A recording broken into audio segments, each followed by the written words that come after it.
Eu sumi por quase 7 meses e não foi porque eu quis. E no meio de tudo isso, teve uma coisa que continuou comigo: os livros. E hoje eu vou te contar o que aconteceu e os livros que me ajudaram a passar por todo esse processo. Para quem não sabe, eu passei por uma gestação e um pós-parto. E isso é uma fase muito intensa e cheia de mudanças na vida da gente. E teve dias que eu não fazia nada, mas eu pegava algum livro e aquilo me ajudava, me acalmava.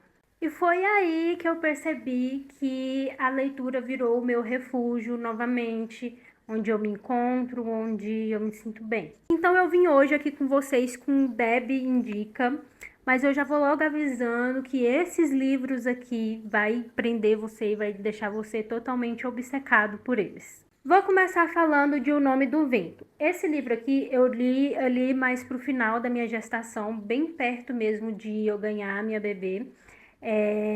E esse livro, apesar dele ser um pouco mais descritivo, ele me prendeu bastante. Então ele me ajudou ali a desacelerar e a respirar. Foi um livro maravilhoso, incrível, a história é muito envolvente, a escrita é muito imersiva, então você entra realmente dentro da história, você se sente ali um dos personagens do livro.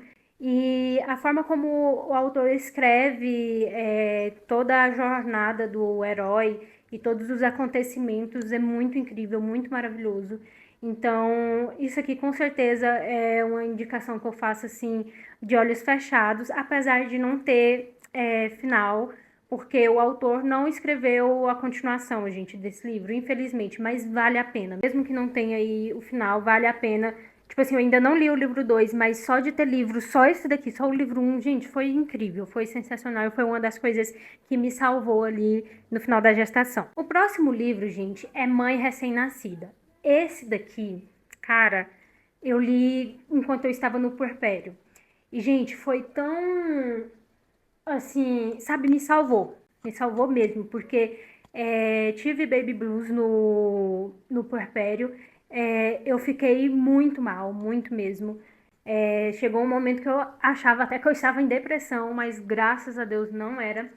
E esse livro me salvou, porque ele fala, gente, claramente tudo o que acontece, desde a gestação até o pós-parto, até ali o crescimento da criança e tudo mais. E esse livro faz você entender que nenhuma experiência é única, que aquilo que você está vivendo, todo mundo passa por aquilo e isso passa. Tudo passa. Então, esse livro, para quem está nessa fase da vida, vivendo esse momento de ou gestação ou pós-parto, gente, vale a pena. Foca nele, porque, cara, ele é incrível e me salvou muito. Próximo aqui é Uma Janela Sombria. Gente, eu não poderia deixar de falar desse livro, porque também foi uma das minhas válvulas de escape, assim, grandíssima no meu pós-parto, onde eu me prendi nesse universo e me apaixonei por todos os personagens. É uma fantasia sombria e é incrível. É um universo mágico único. O que tem nesse livro aqui, sabe, é incrível. Envolve cartas e tudo mais.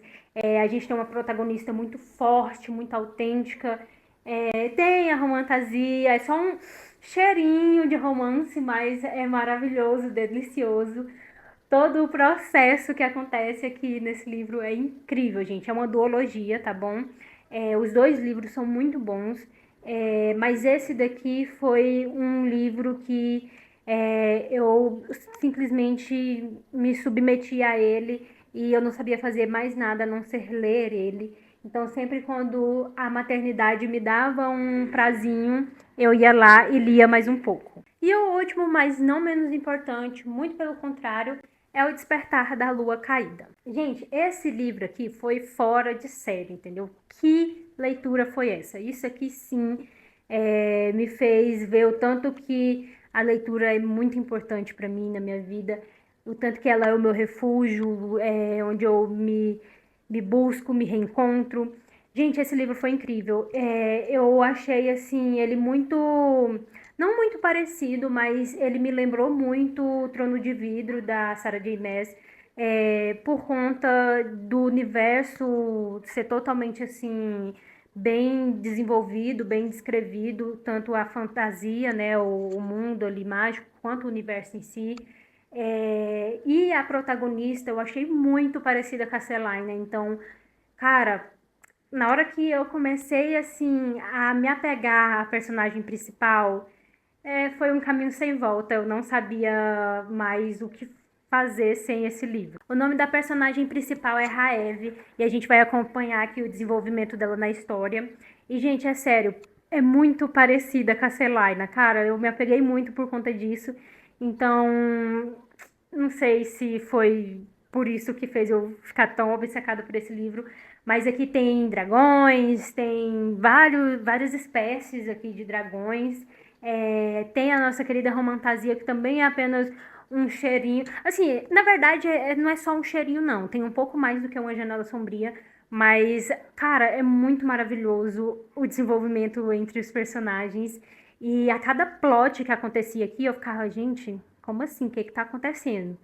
E agora em maio vai estar lançando, né, o livro 2. Então, se você ainda não tem, já compra logo o 1 e o 2 para você já engatar assim, nessa leitura e não ter que ter uma pausa, porque, gente, você vai terminar isso aqui querendo a continuação. É impossível você não querer. Muita gente acha assim ele um pouco difícil por ele ser um pouco mais enrolado, mas a gente tem que entender que todo o primeiro livro de uma saga de fantasia vai ser um pouco mais lento, porque a gente vai estar entrando no universo, vai estar conhecendo como funciona a magia, como funciona o universo, os personagens que tem, as criaturas mágicas que tem, porque aqui tem várias criaturas mágicas novas assim para você conhecer.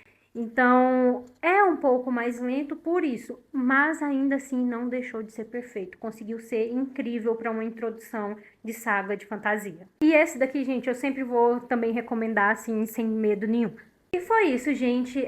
Eu não sei como vai ser aí essa nova fase, mas eu tô voltando do meu jeitinho, mas eu tô voltando. Espero que seja leve e cheia de novos conhecimentos, de novas leituras, de novos universos e que seja uma fase boa.